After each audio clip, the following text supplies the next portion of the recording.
All right, taking a look at this classroom time.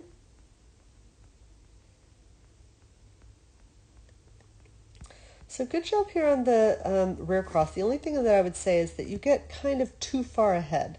So you can see that you get stuck here behind this jump with nowhere to go if what you want to do is rear cross between this jump and this jump, which is what you're doing, and that is the correct spot to rear.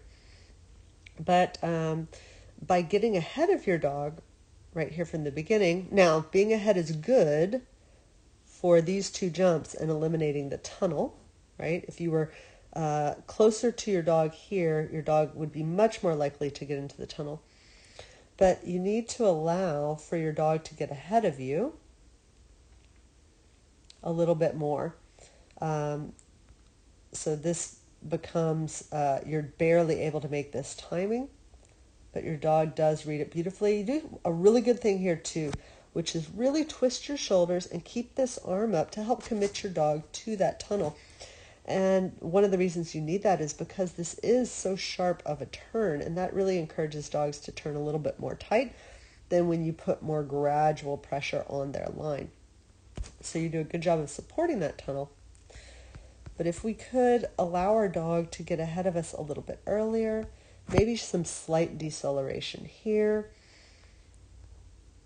to allow our dog to get ahead of us and then put pressure on that line. Great job picking your dog up out of the tunnel, the push back there. Beautiful job here on this front cross. Let's see, step 1, step 2, or I guess this is step 1, step 2, step 3, step 4. So the only change that I would make here is to try to make this third step be a little bit more lateral and less back, so that you're staying on your front cross line a little bit better.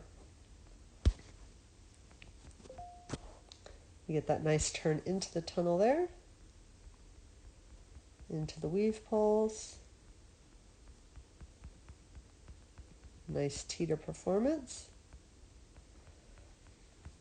Here, because you're so close to your dog on the teeter, what happens is you end up having to pull away from your dog a little bit to get around this wing.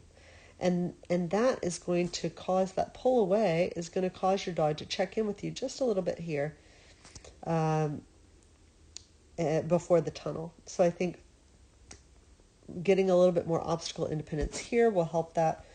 You do just the right thing though, which is you just have rapid motion towards the tunnel and your dog corrects there. But you can see that he kind of had to duck into the tunnel there.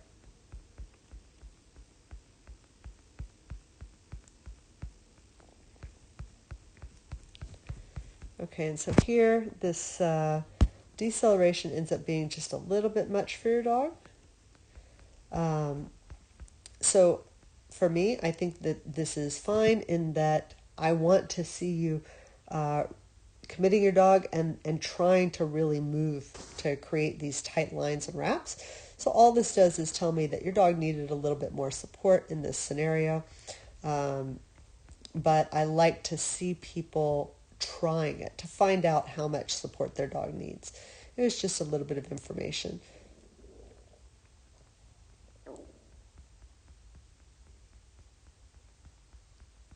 Okay, and so we're back into this loop.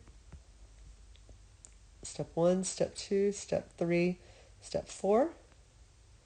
So you can see that your dog is maybe even considering going behind your back at this point.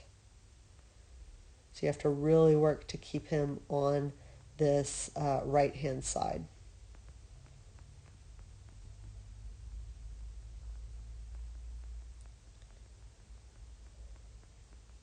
Beautiful blind cross here. And nice finish.